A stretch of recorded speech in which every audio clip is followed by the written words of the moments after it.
first off, I'm sorry, back it up. I recommend that we do the extension request first. That is not a public hearing item, so we can just open the meeting and move forward. But Great. prior to that, I do want to introduce everyone to our new building inspector, Bruce Flowers. Hey, Bruce. He'll be joining us for all our zoning board of appeals meetings, but we haven't had one in a while, so this is his first. And second thing, I'd like to congratulate David on getting appointed to the planning board. Best of luck. Have fun. We're going to miss you. Yeah, I'm not sure if that's been, I'm not sure if I get congratulated on that or not. But yeah, the long and the short of it is I got voted into that position last night. Yeah. So that's effective January 1, so this will be my final meeting here. And Well- I don't know who is in the hopper to come up on, to be put on this board or to be put in place as chair. Yeah, it's going to be, well, we have the answer to both those questions. Our new member, his name is Stowe Boyd, and our new chair is Jordan. Okay, congratulations. Oh, Yeah. thanks. Same response as you. So those are just some administrative items. So if we want to do the extension, and then after that, my plan was to talk about the training session for tonight's meeting. I thought could be a strategy meeting about what we expect for next year, what trainings we want to do, so we'll get to that after the extension. Cool. So I don't have any PowerPoints tonight or anything, any official training. What I want to do, since we haven't met for a couple months, is talk about what our goals might be for 2023 and what some of the training items we might want to discuss could be. Just to kick it off, we have a new board member coming. He's going to be with us in January. I thought we would go through just the overview of what our responsibilities are. I know we've seen it, we've done this, we do it every year. So we've done it a couple times. I'll try and spice it up, make it different, do some hands-on, interactive, multiple choice questions.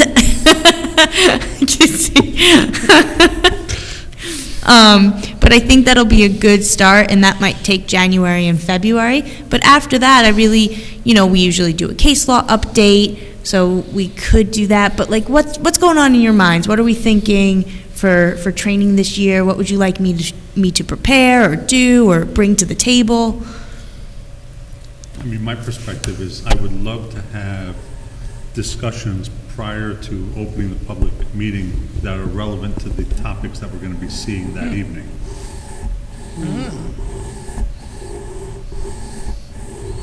This way it will stimulate our thought process, our questions that we might have, just kind of hearing all about, relevant type studies or examples that occurred in the past. That's kind of a good idea, it sounds like. That's a good idea. What do you think, Chair? I think it's great. I think Drew was a teacher in another life. I think it's a good idea. You just got to make sure you don't unwittingly Bring up prior precedent, or cross the line. cross the line. Basically having a public hearing on the application without it being the public meeting. Right, but I understand, I think, where Montos is coming from, so, it'll be, there's a line, Yeah. but, and if I'm not, you might ask me, and we'll feel this out if I'm giving enough information, if too much, too little. I think it'd be like a Basically, Goldilocks information for us to situation. Consider and think about. Yeah. Not necessarily setting how something was decided, because everything's case by case, but things for us to kind of consider that are relevant to the topic. And some, I might not be able to do that. A lot of our meetings are going to be standard Yep. setback variances, side yard, and there might not be anything to bring to the table. But maybe we get something new, and I can definitely prepare something so that prior in the training session, we can prepare ourselves better for reviewing the application. I think that's a great idea. What about giving us some sort of a heads-up email about this is what's going to be on the training agenda? Sure. So that we could start thinking about it. Like what's self-created, right? I was going to go there at some point. Oh, no.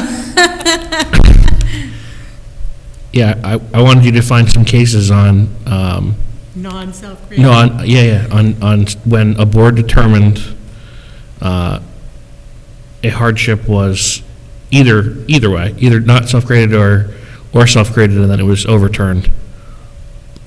It is interesting. I'm telling you, the courts hate going there. It's so rare. I know, But that's will- why, because the law is terrible and it should be changed. But I can definitely dig, and maybe 2022 is the year that a case made it through.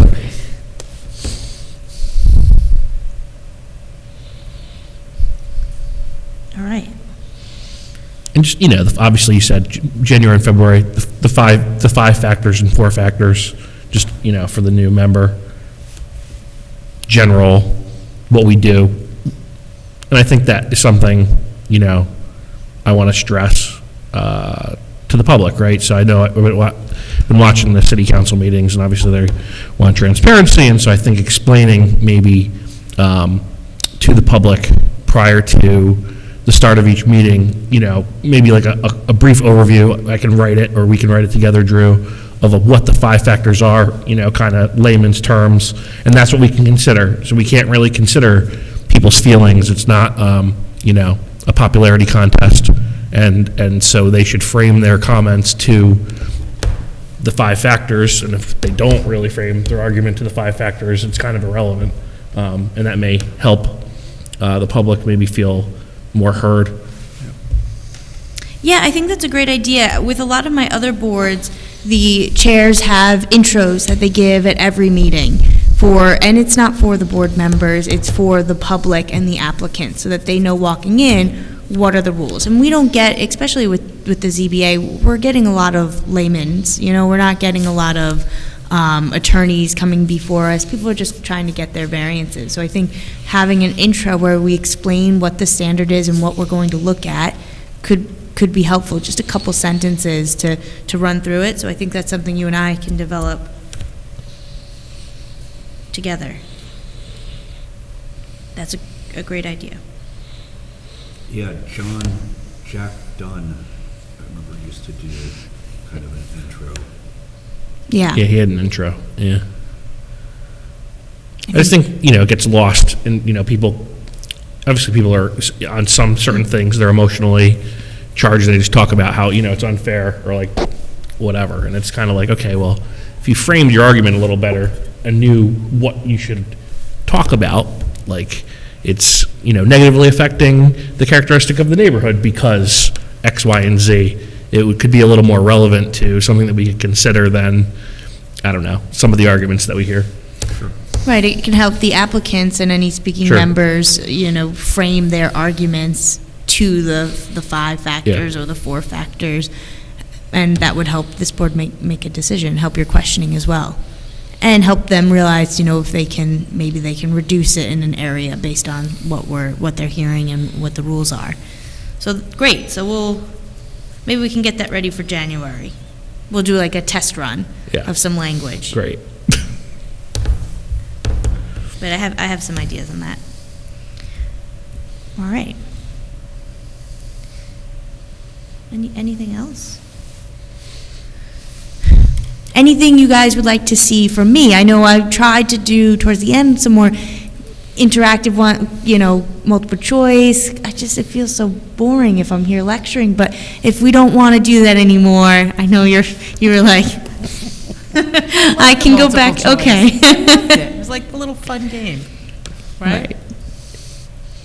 As long as Elaine doesn't get called. Yeah. I won't call in anyone. We'll make it group discussions, and if we really start to hate it, please let me know, and I can change it up. Will you give out chocolates to the person who got the right answer? Oh, I like that. I feel like how about chocolates for everybody? No. Now we're going to get into the medal for everyone debate. Here we go. Oh my God. It's not to be stressful or put pressure on anyone. I'm just trying to keep everyone awake and keep it fresh. Engaged. Yeah, exactly. Otherwise, learn they're just something. like, God, here she goes again. Okay, so You're not boring, you always have good stuff. as long as no one despises it, then I'll keep trying to incorporate some interactive aspects. But if we start to really hate it, you guys let me know. You have my email address. I'm not sensitive. It's fine. What else? What else do we have? It's going to be the quickest ZBA meeting ever, but I did want to make sure that we all got together before the end of the year. Wanted to make sure I wish you guys all a happy holiday, and we're Same gonna to you. see you next year. It's going to be crazy. I have a question that I probably shouldn't ask. Are we good on training for the year? Because I know we missed a bunch of months. I can check the spreadsheet and get back to you tomorrow. I'm not sure how many months we missed. We missed October, November, and I think there was one earlier in the year. yeah. Yeah. What is required? I think it's 4 hours. And so what's that? 8 months? Yeah. 30-minute sessions. Yep. It has to be before the public? No. Oh, no, we could do like executive session trainings if we wanted to. Training is allowed to be outside of the public view. Our trainings are generally always open to the public because they're, Because you we know. do it before. We Yeah, decide but if we to- wanted to meet on like a Saturday and do like a big, long training session, that's something that you can do. And That's just not. bang out the 4 hours in one shot, if you wanted to. Not If- not that we're committing to Yeah, that. you know, we try and incorporate it in here, and there's no, 4 hours is what's required by the state. It can be reduced if the municipality thinks that's appropriate. Beacon Well, I has have not. to do 22 and a half hours every 2 years for my license. Oh, yeah. For a real estate license, so We have to do 24, so. you have to do 24? For lawyers? Yeah. Yeah, so we do 22 and a half, I think it's 22 and a half. And it's, issued by the state, we pay $75 or whatever it is, and we go online and we do it. Right, but no one's. Test. So is there any possibility of anything like that, or no? Yeah, so if you go on, a lot of the times, I don't know if we have recently, but like Dutchess County Department of Planning, they'll do some programs. The Planning Federation does programs. There are other agencies besides me that put on training for members of planning and zoning boards. And if you ever come across something that you're interested in attending, you can attend it and you let us know and we can give you credit. And it doesn't have to be specifically for planning or zoning members, but if you attend a program and you think that this has some relevance to being a zoning board member, you can send us a description of the program and we can approve it. So it doesn't have to just be training held here. It can be other training elsewhere. And it doesn't have to be, it doesn't have to say for zoning board members. It can be anything. There were a couple, the beginning of last year, there were a couple of online, specifically for zoning or planning, that we were notified of that would be appropriate to take.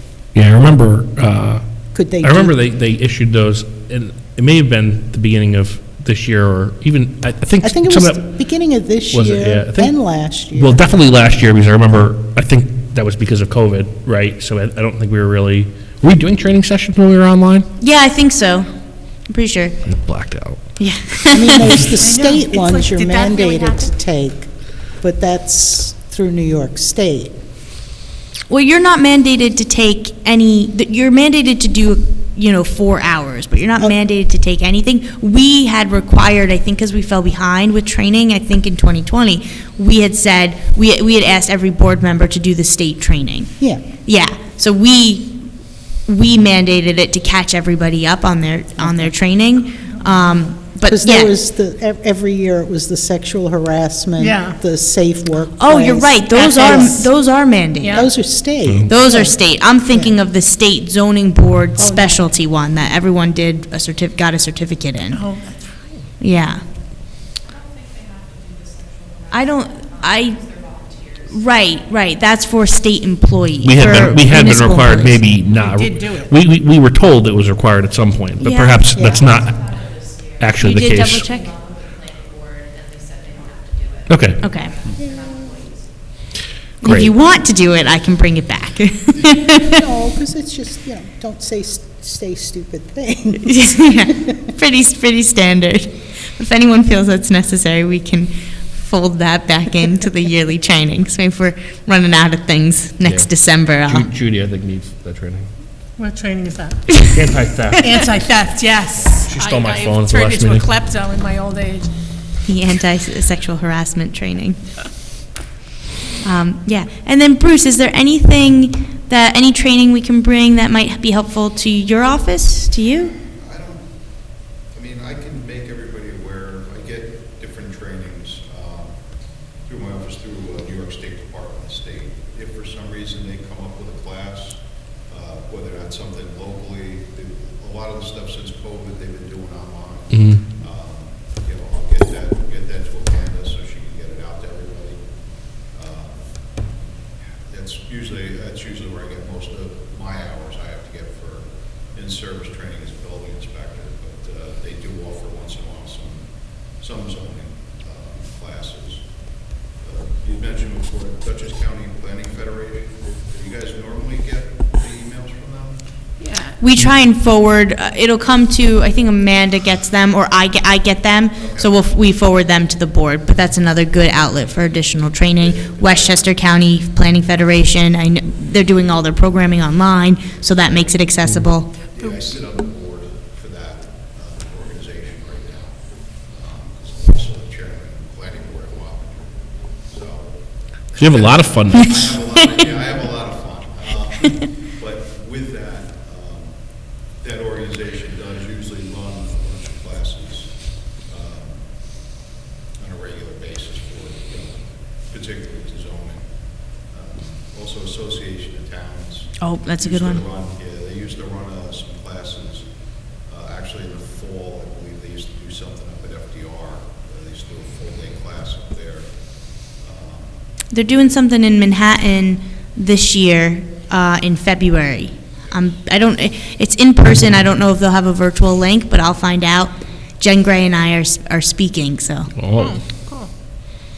But No we- pressure. We would all, The first year I'm not going. Oh. I told Wappingers I wasn't going because I didn't know with the new job and everything, so I kind of blew it off this year. They already booked rooms and everything for mine, so I was like, That's too bad. It would have been fun. All right, we'll have to line something up for next year, too. I have to do a good job so they invite me back. Now, next year I'll have friends.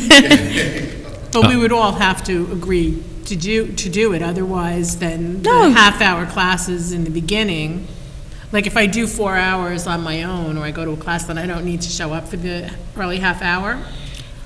I would recommend that you show up for the early half hour, but, your hours can carry over, you can do more, and like I said, I guess the benefit of doing more is that they carry over in case next year you don't do as You're a many, little short. you don't come to all the meetings, or you have to run late to a meeting. But I would not purposely miss a training just because you did all the training on your own. No, that's why I'm saying we would have to agree, let's do the training on our own and start the meetings at 7:30 again. No. It's just I like Drew's teaching. And I'm the chair and now, he's the boss. But you can feel free to do it on your own, and we could do, if everybody's doing training on your own, maybe that means we do less trainings here Yeah, collectively. That was the point. Yeah, so there are a lot of options. But no, you don't have to do a training outside of here altogether. You don't have to call each other up and be like, all right, guys, let's carpool. Yeah, we're not really even allowed to do that, right? Well, we Are can- no, Well, no, we For can. the purposes of training, I guess we Yeah. could. Yeah, just don't Just talk can't about public about- business. Right. Mhm. Yeah. I know this really isn't our deal, and I know the assistant to the mayor was looking into it, but is it really possible that none of our appointments are actually up at the end of this year? I didn't hear that, I'm sorry. I said, is it possible that none of our appointments are up? That would be surprising because they normally stagger the terms. That's what I thought about. Well, I think That's I just weird, got is it- on this year, right? Yeah, And Montos it's is 3 new. years, right? So- And I Right. was- Did you I got reappointed a year. Did you fill a position that was vacated? Or, because Yeah. if you, right, He did. If you're filling a 3-year term that somebody vacated, you're- No, I'm pretty sure the minutes of the. Because- Were a 3-year term. I'm pretty sure of that. I was reappointed last year, right, like with David. and I think I was reappointed I might be, 2 years ago, I think. seems like a while ago that I don't really. No, I think you and I, no, me, did Dave and I? Don't you have records, Amanda? I should have something, I think. I know Check on the city council meeting last night. website, Maybe they both reappointed. No, they may have didn't. reappointed. No, they only appointed Stowe to your Yeah. vacated position, but no one was reappointed. They did reappoint people to the planning board. Right. I don't know, just They, figured. when they listed the names on the city website under each board, they used to list their The year. terms Oh. on it. They don't do it anymore, so I don't, you'd have to. I think because they realized they were behind and it hadn't been updated, so I think the terms were removed, and now they're trying to go through, and correct the record That's and good. make sure I just everybody's in figured, the right you know, term. It's, as if you continue as a holdover until otherwise removed or reappointed. Yeah, So everybody is not, no one, you're good to go. yeah, no, I just But wanted to we'll- make sure, if just, back. Yeah, for like official purposes, Yeah. Amanda and I will talk about it, and I'll check in with Ben too. The dates are, Yes. because people would know they had. It would be surprising, right? Like, I feel like it is staggered. It would be strange if everybody was on other years. No, it should be. But, we'll figure that out. Yeah. In the meantime, you guys are here. Um, Please don't go. Yeah, show up. Drew, what about the, so in addition to area and use variances, the other thing that we can hear is a decision by the building inspector, is that correct? Yeah, interpretations. Is that the only other thing? That is the only thing in the city of Beacon that the zoning board has responsibility over. Request for interpretations and appeals of any decision of the building inspector. So, I don't know, maybe, even though we We could never do do that. it, like, Hey, just you an never know. interesting topic, Something different. yeah. I never realized that. What's that? I never realized Yeah. that. Yeah, I just did some litigation about interpretations. So that, this will be, what's maybe the? I'll wait for my case decision, then we can brag about it if it's So that would be, positive. so if Bruce decided, he made a determination that something was an area variance, and they, or a use variance, and they said, no, it really is an area variance, we would,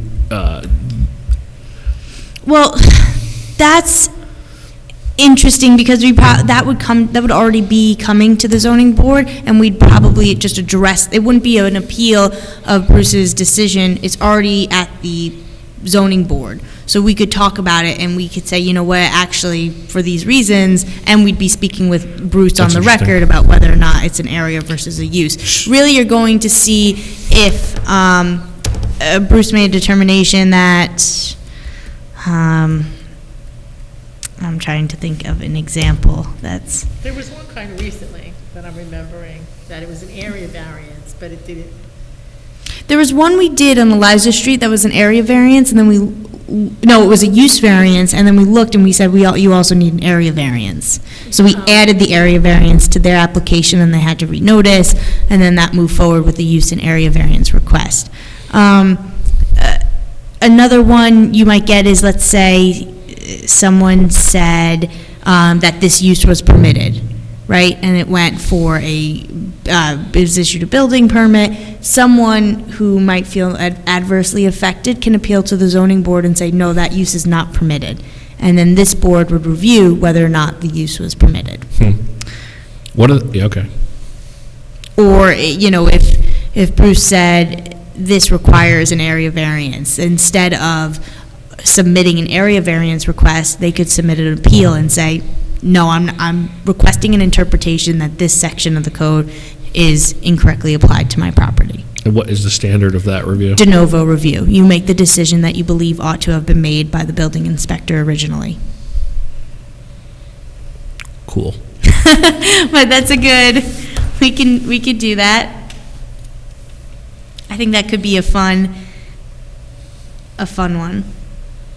Fun. Bruce, first meeting and I already get him to laugh at me. Success. Great, but I think that's another good topic. In some municipalities, zoning boards do special use permits, but this board doesn't have any authority over any other permit, so it's just use area and your general interpretations of reviews, which is all from, state authorized, and then carried through within the city code. So we can do some of those too. All right, great. So I think we have a fun year planned. David, you'll be missed. You're going to miss out. You can always attend. Doors open. Come in for a session. I think their meetings go longer than here. Oh, yes. Their meetings lately have been going pretty late. And every now and then I cover for Jen Gray and do the planning board. So this is not the end for you and I. All right. We'll just have a different board to hang out with. What's the latest with the whole Prophecy Theater? I don't know. Still at the planning board? Public hearing's still open. Yeah, public hearing's still open, yeah. Prophecy Theater, yeah, still public hearing. That's the Reformed Church, right? Yes. Kind of amending their hours, capacity, not much else. The application was slightly revised, I believe, and also it was slightly revised, and then a determination was issued that they would not require a parking variance. So that application will not be coming back, as it stands right now, will not be coming back to the Zoning Board of Appeals. It originally was before this board for some advice about the parking and traffic. And then since that time, they've made some changes which have reduced what type of variant, the amount of the variance, and then they fall under the exception that we had discussed. I'm forgetting, it was like the, thank you, 1964 exception. I'm sure Amanda said it out loud. Yeah. So now they qualify for that exception, and they do not need a parking variance. So that project should not. For that, just curious.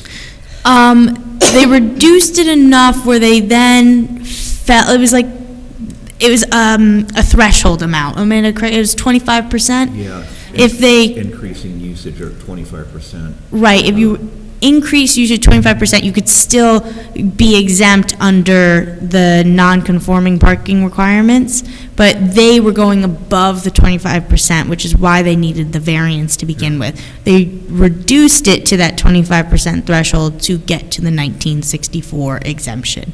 Interesting. It's a very loose interpretation. If we want more details, I can look back at my notes and. I had thought the church had gotten a variance back in '64. No. No. Before the park, the 1964 was when the first zoning code got adopted in the city. So that was also when the first parking requirements came.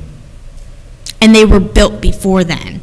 So they didn't have to comply with any parking requirements at the time. And then when the code was written, it had this provision that if you were built before 1964 and you're not increasing the use by 25%. And you know what? I think it's specifically about use and not parking. If you're not increasing the use capacity by 25%, then you don't need to comply with the new parking standards. That's what it was. So their parking hasn't changed, but they've reduced the maximum capacity of the building, which brought it down to the 25%. It's all shooting back to Back to me. you now. Yeah, so the parking didn't change, they changed their capacity.